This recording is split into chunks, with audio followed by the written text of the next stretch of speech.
After I left Judicial Watch to run for the U.S. Senate in Florida. I have no more thoughts of that. We're waging a revolution now.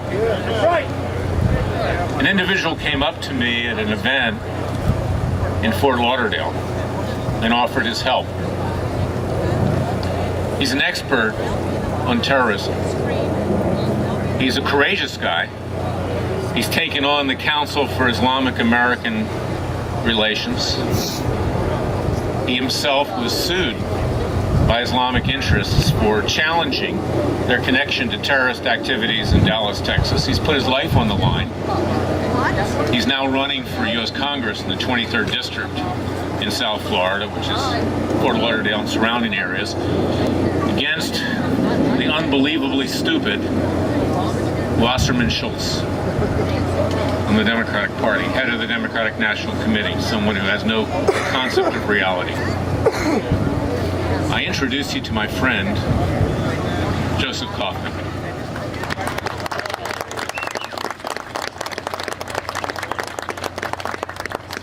Thank you, Larry.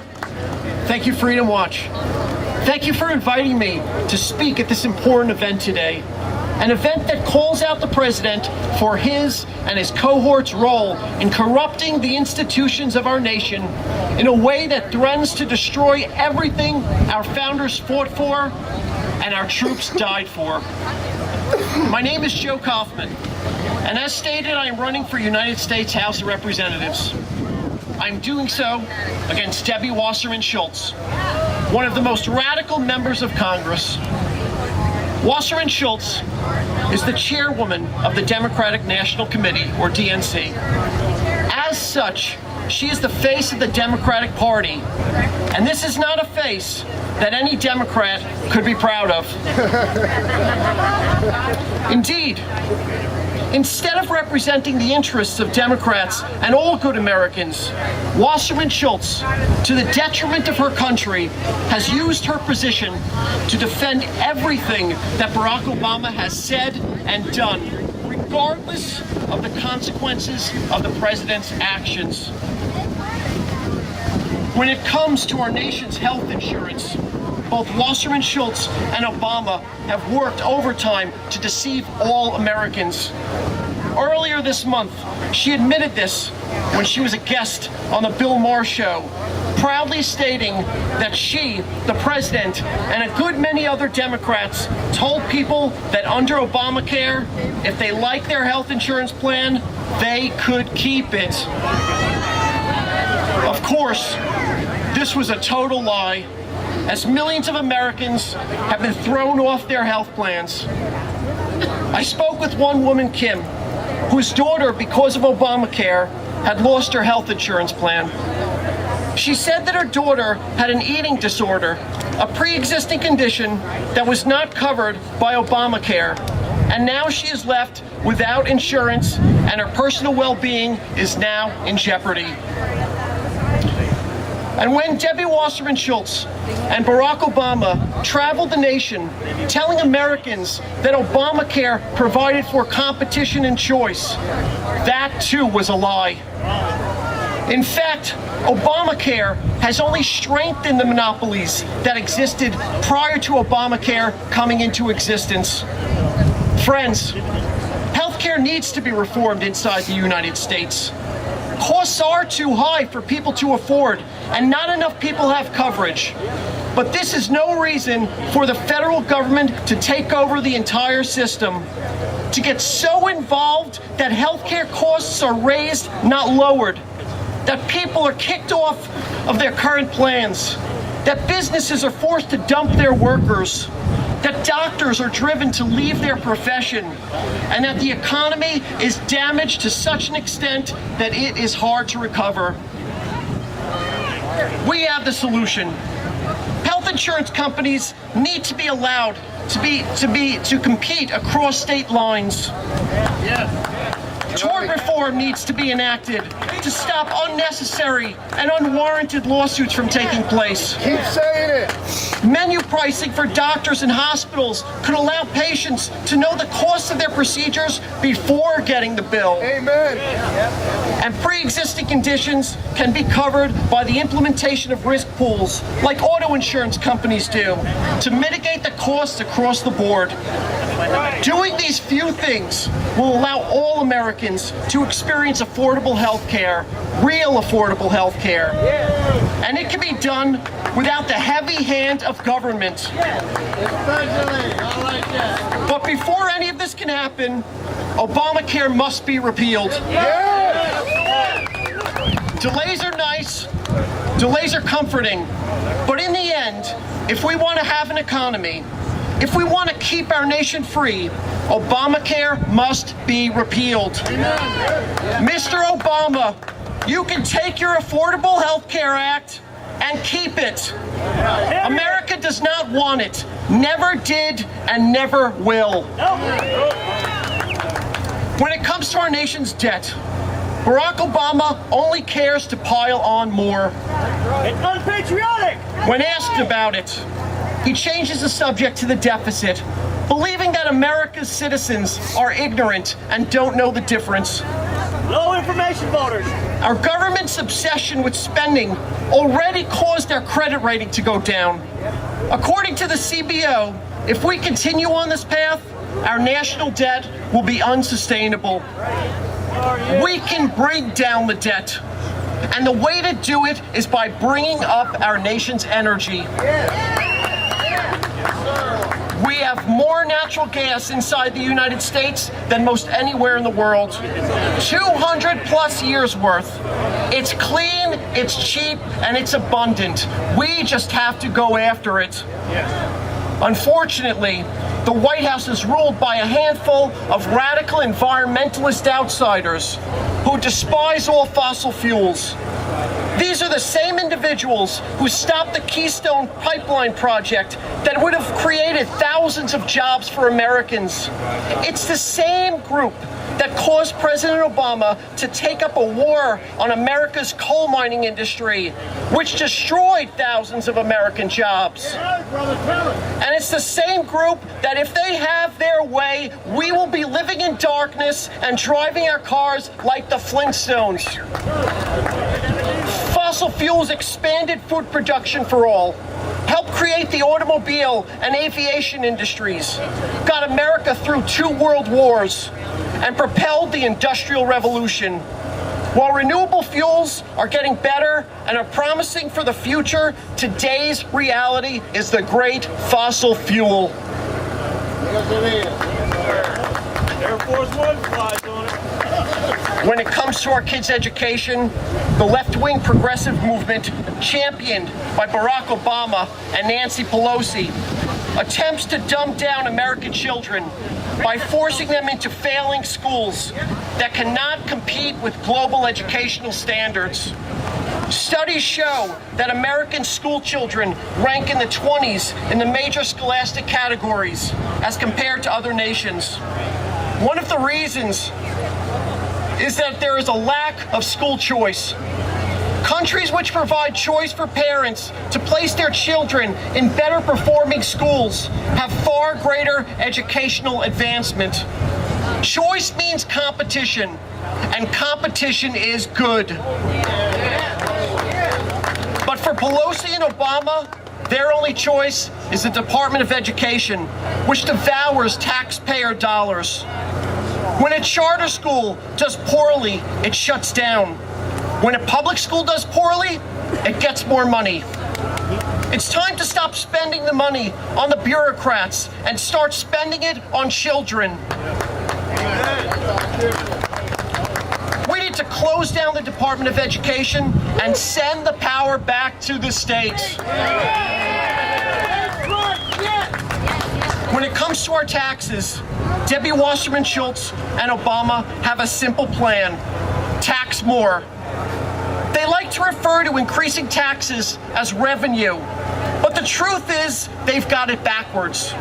You don't get revenue by raising taxes, because that scares away business and stifles growth. No, you get revenue by lowering taxes, by encouraging business, by putting people to work and manufacturing new products. A couple years ago, a coalition of major corporations, including Pfizer, Cisco, Apple, and Microsoft, approached the Obama administration, saying that if the federal government would significantly cut the corporate tax rate, which is amongst the largest in the world, that these companies were willing to repatriate their offshore funds back to the United States. Obama's answer has essentially been to raise their taxes even more. Both Wasserman Schultz and Obama practice class warfare. They demonize the wealthy who create jobs for Americans. Their policies of higher taxes and nonstop regulations cause small businesses to shut down and large businesses to move overseas. That's thousands of jobs lost for the middle class who fill these jobs. Obama and Wasserman Schultz like to say that the Republicans are for the wealthy and the Democrats are for the middle class. But under the presidency of Barack Obama, the rich have gotten richer and the middle class have become the nation's new poor. In fact, today there is the biggest gap between the rich and the poor since the 1920s. We need real tax reform inside the United States. We need to cut the corporate tax rate to repatriate funds back to the U.S. Then, we need to deal with the archaic income tax code. I'm proud to say that I served as the Broward County co-chairman for Steve Forbes for president. And I'm proud to have been amongst the first to call for a national flat tax to replace the income tax code and to call for an end to the IRS. I'm also proud to have been named by Herman Cain as part of his Army of Davids, supporting Cain's 999 plan. While the numbers may need to change, the greatness about the plan was that it provided for both a flat and a fair tax, both of which are positive for America. When it comes to our troops, we need to support them as they risk their lives to protect our freedoms. But at the same time, we need to recognize that we cannot and should not be involved in every war overseas unless and only unless the group or nation we are fighting poses a direct threat to American interests. When President Obama stuck his nose in Egypt and supported the overthrow of Hosni Mubarak, we wound up with the Muslim Brotherhood. Mubarak was an ally to the U.S. and an ally to Israel. The U.S. had invested billions of dollars and billions of dollars in weaponry to the Mubarak government. Under Mubarak, Christians were safe and women could walk freely without having to wear an oppressive veil or burqa. Under the Brotherhood, Egyptians had Sharia law imposed upon them. As Mubarak was imprisoned and left to rot by President Obama, who wouldn't lift a finger to assist our former peace partner. Thankfully, the situation has changed, and Obama's Islamist Brotherhood friends are no longer in power. Because of this, Obama has made unwarranted demands of Egypt's new moderate leadership. These demands have pushed the nation into friendship with Russia, as Egypt understands that Obama is no longer an ally of theirs. Following Mubarak's overthrow, President Obama decided to lead NATO into war against Libya. One of the first things to occur when then President George W. Bush went to war with Iraq was Muammar Gaddafi handing over his WMD program and renouncing terrorism. Because of this, there was no threat posed from Libya either to the United States or to our friend Israel. Now, I shed no tears for Gaddafi. He was a murderer who had American blood on his hands. But why replace a non-threat with a threat? Indeed, the only reason to go to war with Gaddafi was to replace him with an Islamist government. And that's exactly what happened. President Obama's war with Libya left a void that was filled by Islamic extremists, including many who are associated with Al-Qaeda. In fact, the current Deputy Defense Minister, Khalid al-Sharif, was the second in command of the Al-Qaeda-related Libyan Islamic Fighting Group, LIFG. This, while our troops are currently in Libya conducting combat training for the Libyan military. How pathetic. While our troops are being killed by Al-Qaeda in Afghanistan, President Obama sends them to provide training for Al-Qaeda in Libya. Obama's Libya war also got 4 Americans killed in Benghazi. Ambassador Chris Stevens was sent on a suicide mission by Obama and Hillary Clinton to provide weapons, and training to Islamist insurgents. He and the others were killed by the same people he went to help. He was sent to help. That blood is on Obama and Clinton's hands. After Libya, President Obama stuck his nose in Syria and got the United States into a proxy war with Russia, who is allies with Bashar Assad. As I feel about Gaddafi, I shed no tears for Assad. However, I don't believe that the United States should ever get involved with terrorists. The fact is that Assad, Hezbollah, and Iran are fighting against the Muslim Brotherhood, Hamas, and elements of Al-Qaeda. Their civil war is terrorist versus terrorist. And again, America should never be involved with terrorists, period. As for fighting against Russia, Presidents Reagan and Bush Sr. worked hard to forge a peace with Russia. President Obama has all but obliterated that peace. President Reagan told Mikhail Gorbachev to tear down the wall, while President Obama erected a new one between America and Russia. We have enough enemies around the world. We don't need Russia as an enemy as well. None of these wars should America have gotten involved in. Not one. But President Obama has aligned the White House with those with a radical agenda. He has appointed to positions in the U.S. government leaders of Muslim Brotherhood-oriented groups, including the head of ISNA, the Islamic Society of North America, Mohammed Magid. Just 2 months ago, this same group, ISNA, lost its tax status in Canada over links to terrorism. Previously, the group had been named by the U.S. Justice Department as a co-conspirator to the financing of millions of dollars to Hamas. Their agenda is to see Islamists take over the Middle East, and they don't care whether they're Sunni terrorists or Shiites plotting to build nuclear weapons. Remember, prior to the Arab Spring taking place, President Obama had the chance to stand with pro-American Iranians who were taking to the streets to protest against Ahmadinejad and the mullahs. Obama ignored their pleas, while he jumped at the chance to support Islamists in Egypt, Libya, and Syria. He ignored the pleas of pro-USA Iranians.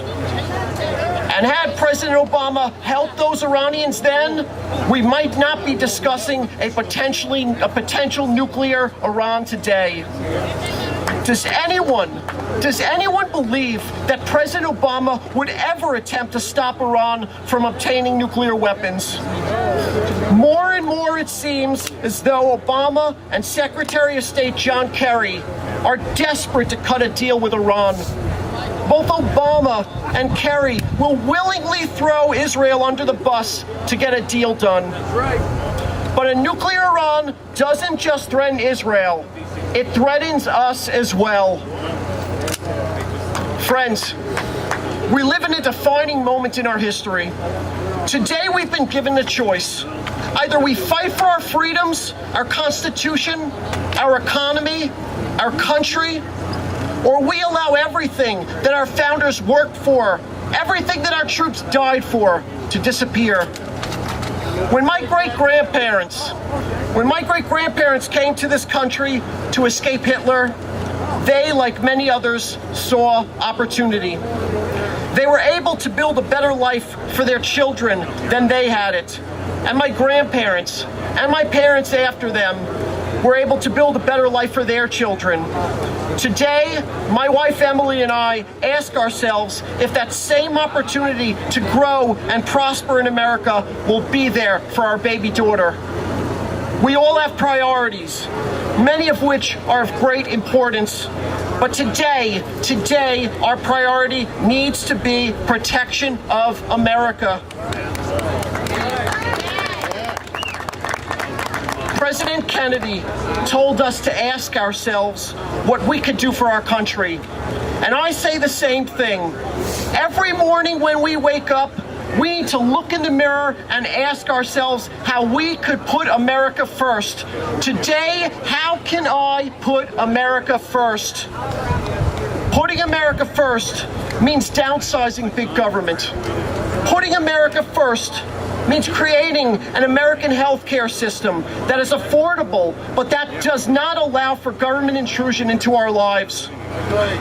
Putting America first means lowering the debt while raising American energy so that we can once again be energy independent and not have to rely on places like Saudi Arabia and Venezuela for our fuel needs. Putting America first means having school choice and a flatter, fairer, and simpler tax system.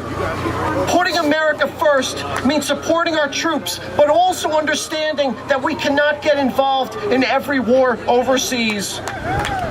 Putting America first means defending our Constitution and all of its amendments, including the Second Amendment right to bear arms and the Fourth Amendment right to privacy.